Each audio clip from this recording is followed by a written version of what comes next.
Hey, Johnny Mac here to introduce this episode feed drop of The Shows We Watched. That is a new podcast where every week James King and Emily Johnston take us back to hang out with the best TV shows of all time.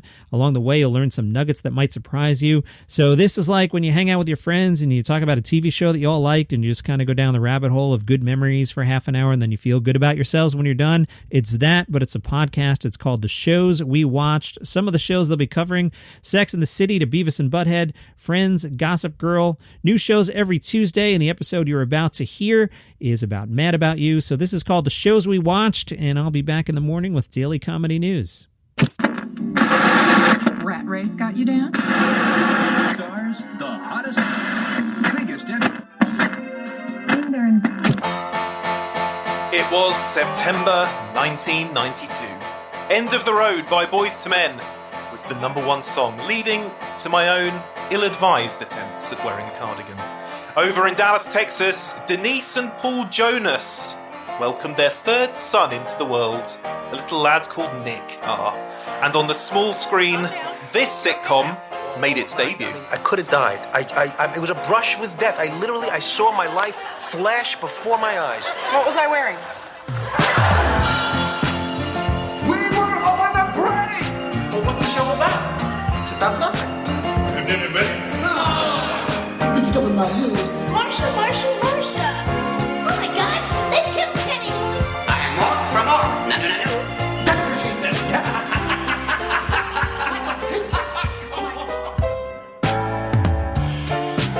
Hello and welcome to The Shows We Watched. With me, James King.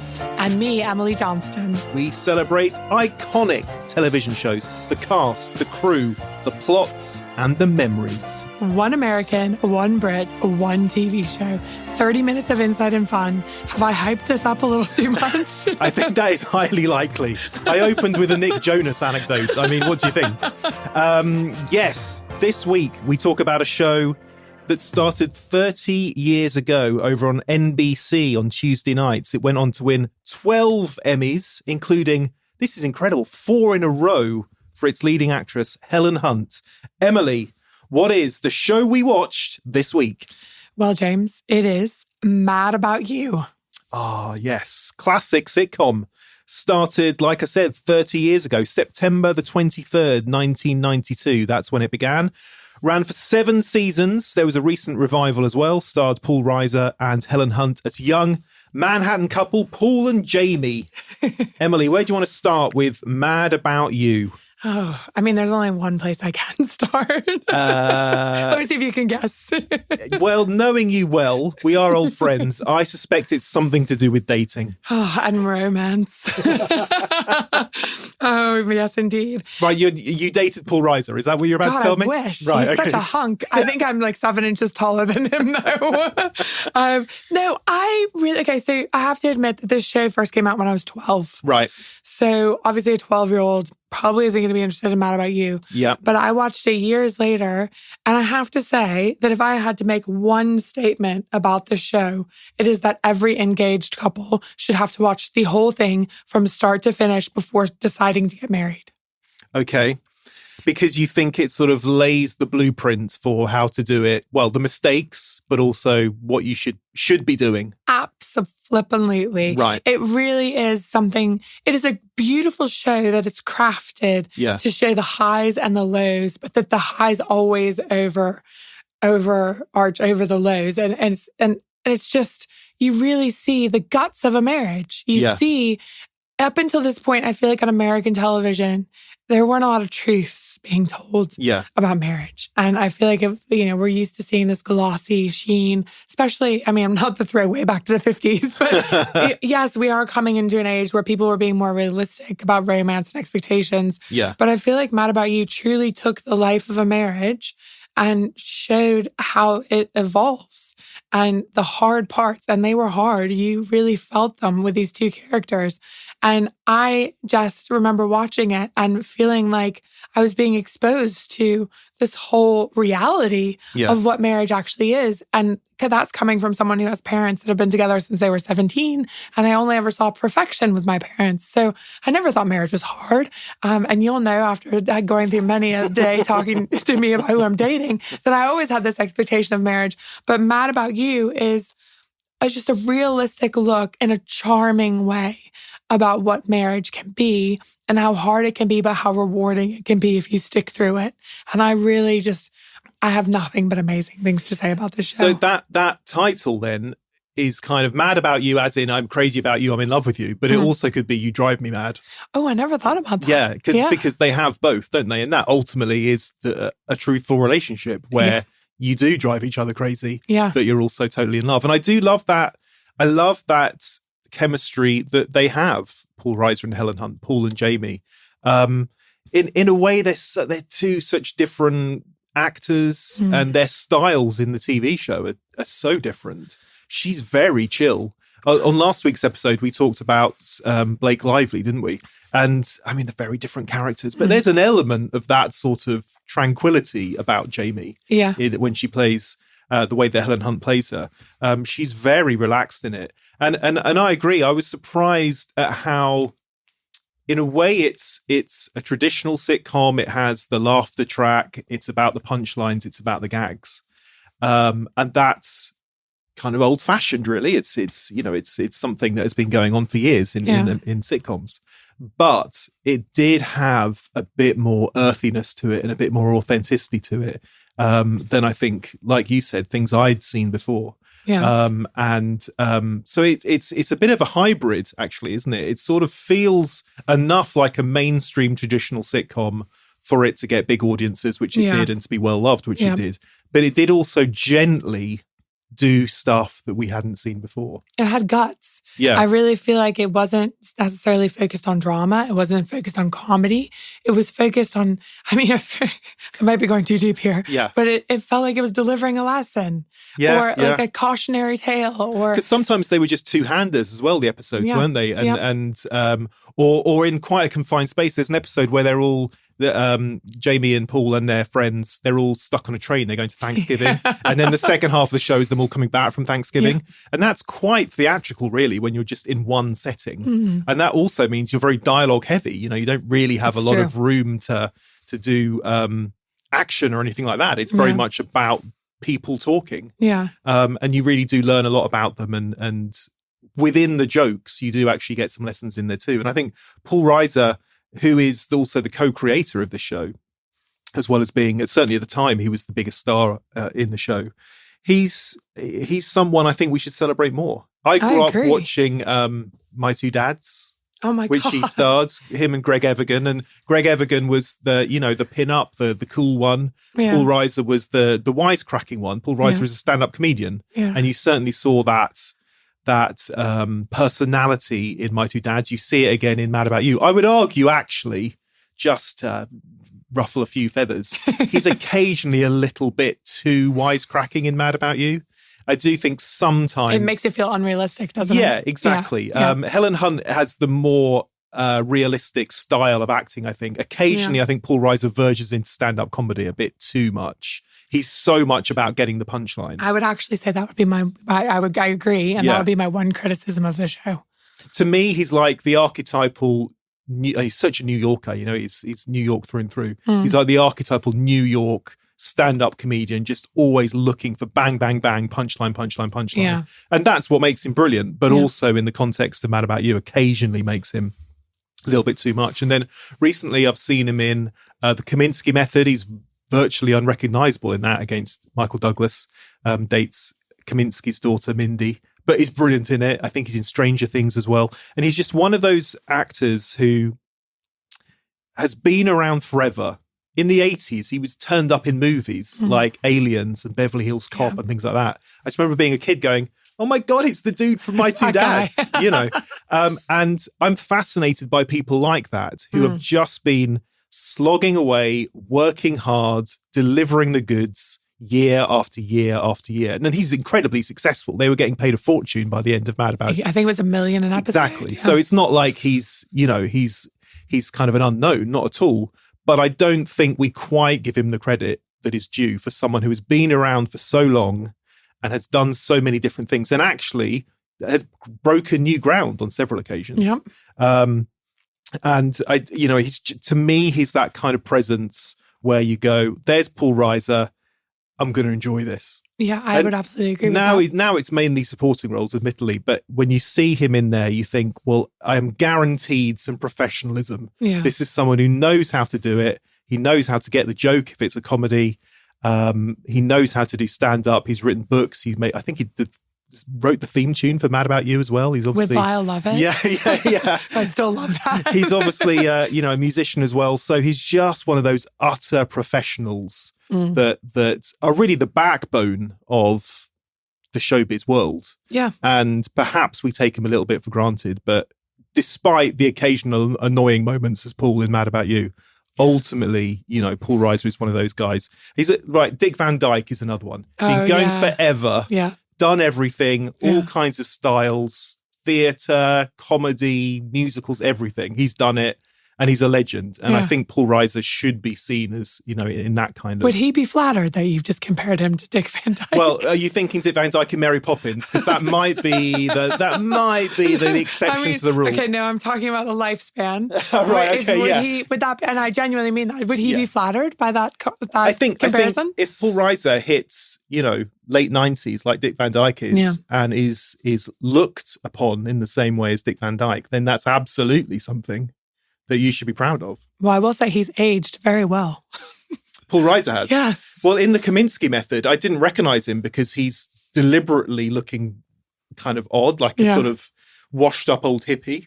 Oh, God. Okay. And because, he does look good still. Yeah. But he really doesn't in that show. But actually in real life, he hasn't changed that much since Mad About You, has he? He looks amazing. He looks really good. Sorry, that's totally off topic.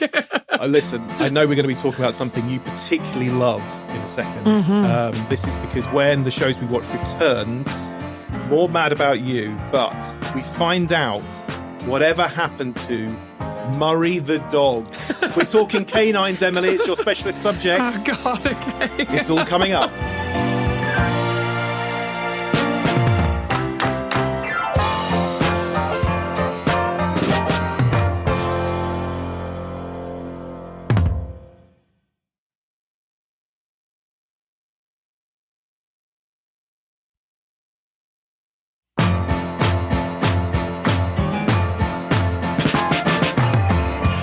This is the shows we watched with me, James King. And me, Emily Johnston. Okay, time for our regular feature where we find out what happened to one of the supporting cast from this week's show. This week's show is Mad About You. And the supporting cast member is Murray the dog.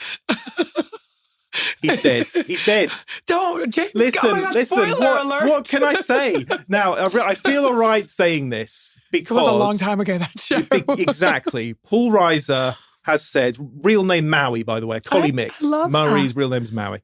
And Paul Reiser has said, when he was doing press for the recent reboot of Mad About You, no one asked him about himself. No one asked him about Helen Hunt. They all just wanted to know what had happened to Murray the dog. Oh, my God. And so he just had to say loads of times, well, I'm really sorry, Murray is no more. And people were shocked. And he's like, hang on, this is 30 years ago. 30 years ago. I was 25, 30 years ago. Yeah. I'm afraid to say it's unlikely that Murray the dog's still going to be alive. Oh, my God. But that's how popular he was. And so popular, in fact, I love this, that there was an issue of TV Guide, summer 1994, that featured on the front cover Murray the dog and Eddie from Frasier, a double act.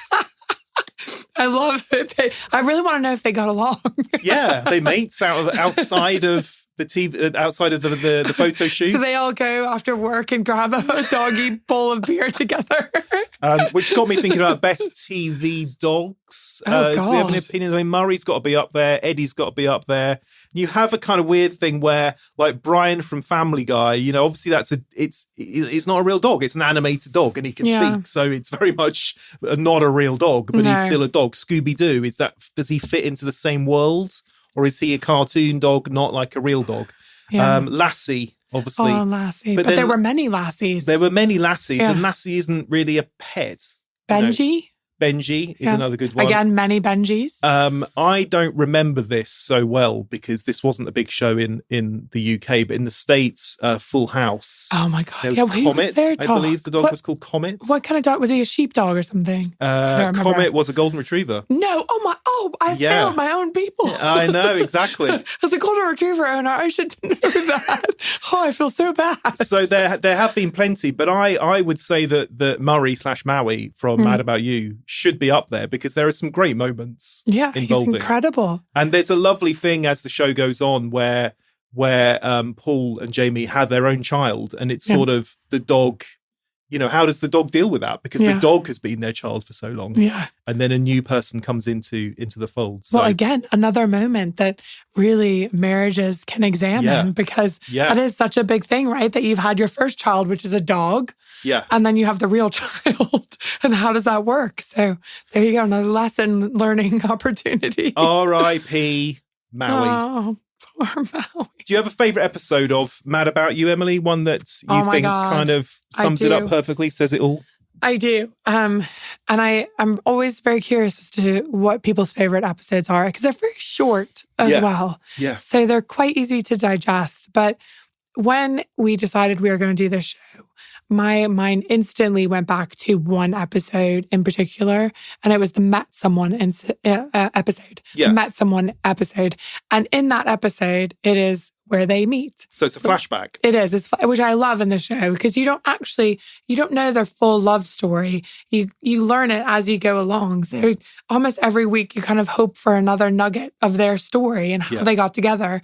And the Met Someone, I love a cute meet. Like, God, I'm such a romantic. This is to do with dry cleaning, isn't it? He finds her dry cleaning tickets. Oh my goodness. So remember they meet, they're at the newsstand and he's buying the last New York Times and she needs the last New York Times and she says that both of her parents have died in an earthquake and the obituary is in that and that's why she needs to get it. And he kind of, he understands that's not the truth, or feels like it's not the truth. She drops her laundry pickup and her dry cleaning pickup and the dog, Murray, is there, by the way, crucial part of this storyline. And he then he buys another New York Times, realizes that she was in fact lying and is somehow madly in love with this woman within seconds of meeting her, which is, of course, how all love should start. and then how cute is this? Goes to get picks up her dry cleaning, tells the guys at the dry cleaners that he's her assistant, and then this is what I never understood, says, I need the address for her office. Yeah. Well, if you're her assistant, why do we know we have to just go with that, don't we? Yeah. It's one of those things you just have to roll with. But then this whole episode is basically how he puts in so much effort to find this woman. And he doesn't really, I think he understands, and they address this time and again throughout the series, but he doesn't really understand what's driving him. And then, of course, it's this whole idea of a soulmate and you're supposed to be together. And she has just come off a really bad breakup. She's kind of telling her friend about how she's never doing this again. She's hurt. We all know that story. James has heard it from me a few times. Once or twice. and then this man just appears. And I think you've actually given me this advice that when you least expect it, that the man of your dreams will appear. And this is literally what happens in this scene. And it is such a beautiful story and one where you are, obviously they get together, but you don't know that this is the exact moment. So you're sort of, are they, aren't they, until the very end of the episode when they have their first kiss. And I swear like fireworks were going off in my room. Great first kiss, isn't it? It's a lovely moment in the dark in the office. And he's loving on New York City. He's looking out the window, talking about how beautiful the city is. And it's just perfect in every way. Except on last week's show, we talked about how Gossip Girl was filmed in New York City. Oh. This was filmed in LA. So he's looking out onto a soundstage. He's not looking at anything. It is very believable. Yeah, it is very believable. And I like, I mentioned earlier on that occasionally I find Paul just a bit too much with his cracking wise. But you see a vulnerable side to him in this episode. And that's lovely. It is. And it's subtle as well. Vulnerable, both of them, in fact. There's that line where she says, I just don't want to be disappointed again. God, that's like a great kind of Richard Curtis romantic comedy line, isn't it? It is. And there's a lovely Christmas party. I love Oh my God, it's so Richard Curtis. Yeah, exactly. Yeah. There's a bit of The Office thrown in there as well. Oh my God. There's that great line where he's looking at the food on offer at the Christmas party and he just goes, yeah, I'm uneasy with starting a cheese. He doesn't even want to be the first person to break into the cheese. I just love that. It's so relatable. Yeah. It's so, I mean, and again, you've said he's more or less trained to have, these reactions to things as a stand-up comic, but the delivery is sometimes so brilliant. You do forgive him for that because you're like, actually, that is kind of what everyone's thinking in their mind. No one says out loud. Yeah. So good. Yeah. So good. And the episode, one of the several episodes, but perhaps the first time we see that kind of vulnerability to him, that softer side to him, which I really like. And also you see briefly Lisa Kudrow in that episode. Playing a sort of date, a blind date who Paul's been set up with, really not in it very much. And there's some I think quite strange actually connections to Friends between Mad About You and Friends, because Lisa Kudrow then comes back into Mad About You, playing Ursula in a different role. Yeah. So the second time she's in it, she's playing Ursula, the waitress. Do you remember how far in it is before she, because it's in season 1. Yeah. But I don't know, because I'm wondering, rewatching it, how weird that is that you see her in the first episode as someone who's on a blind date with Paul with a completely different name, but with the same attitude. Yeah. And then she turns up as this lunatic waitress. They obviously loved her so much the first time round. They went, stay there, Lisa. We've got another role for you in a few weeks. But then she's playing Ursula, who we become more familiar with if you're a fan of Friends, because Ursula, several years later, when Friends is in its run, turns out to be Phoebe's twin sister. The dark twin sister. The dark twin sister, yeah. But Ursula first appears before we'd ever heard of Phoebe as a waitress in Mad About You. And then I think a couple of years later, Friends starts. And so there is this period in time in the 90s where they're both running concurrently. And you have some crossover episodes, and they're episodes where I think it's Helen Hunt. She's in Friends, and she kind of sees Phoebe and thinks it's Ursula. And in the cafe. Yeah. And the Friends coffee shop. Central Perk. Central Perk, yeah. And so there are these crossover moments. But also I think it's more than just those little in-jokes, that kind of shared universe that they had. I do think that Mad About You paved the way a little bit for Friends. They were slightly older. They were probably 30-ish, weren't they? Those characters, late 20s, 30s. So, maybe 6 or 7 years older than the Friends characters were. But they were both obviously New York City types. And I like the fact that the characters in Friends and the two leads in Mad About You, they were both kind of just finding their way in life, weren't they? They were sort of bumbling through, making mistakes, learning things for the first time. Now we call it adulting, don't we? I'm terrible at adulting. Oh my God, it's so true. And it's like all of them were doing that, really. They just didn't really know what to do. Yeah. And that was part of their charm. And it felt a long way from those very traditional family sitcoms, the Married with Children and Family Ties and things, where it was this, strong family unit. And appealing to everybody, appealing to kids, appealing to parents. This was like very much aimed at 20-somethings finding their way in life. And Mad About You did that a few years before Friends really took it into, the next level and became so successful with it. I do feel it feels a bit like a stepping stone towards Friends. And absolutely. Even if you look at how the interactions with their family and friends, this is the one thing I find about all shows based in New York, how people just pop into your apartment. I'm so glad they don't do that in real life. That would irritate me hugely. But they do. And I wonder how much of Friends was thought about after Mad About You, because that is a reoccurring theme in Mad About You, where people are just popping in all aspects of your life. Like you all live in the same neighborhood or in the same block. And that was, I know so many people who live in New York, and none of them have told me that this pop-in thing happens. And like you just said, you'd be totally freaked out if, somebody just showed up in your apartment. But there is this setup where they have a very core group of friends that make an appearance regularly on the episodes, and you get to know all of them and their storylines. So it might not be that it's the biggest ensemble cast as far as who the stars are. As Friends, still you've got 2. But you really do feel like it's almost like a setup where it's like, this is one way to experience New York City as single people. Yeah. And this is another way to experience New York City as a married couple. Yeah.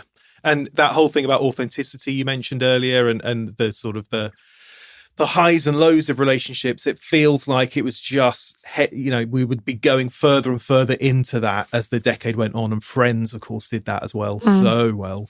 And this was really just actually a very important stepping stone in that direction. And Mad About You, let's not forget, was a huge success at the time. But just before we go, Emily, I want to say, don't ever pop round my house. You know I love you dearly. Don't just pop round. You need to text me beforehand make an appointment, all right? Lovely to speak to you as always. You know I'm mad about you. Oh, James, the feeling is mutual. And see you next week. See you next week. If you'd like to send us an email, a voicemail, a comment, an idea for a show, or if you just want to say hi, our email address is theshowswewatched@gmail.com. That's theshowswewatched@gmail.com. We would love to hear from you, and we may use your message in a future show. Of course, have a look on Twitter, Facebook, and Instagram as well. Diversion Pods, that's where we're at. And The Shows We Watched is a production of Diversion Audio. The show was written, researched, and hosted by me, James King, along with my co-host Emily Johnston. Our supervising producer and sound mixer is Mark Francis. Concept by John Tuttle. Our head of marketing is Erica Farmer. Original theme music by Tyler Cash. And The Shows We Watched was recorded at Vox Pod Studios in London and executive produced by Jacob Bronstein, Mark Francis, and Scott Waxman for Diversion Audio.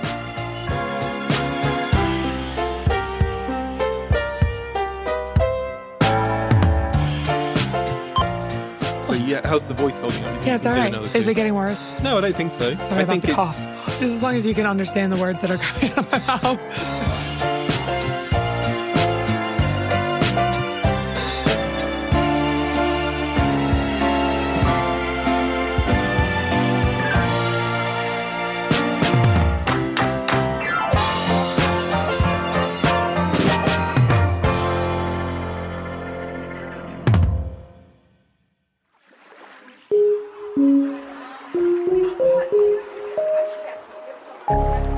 Diversion Audio.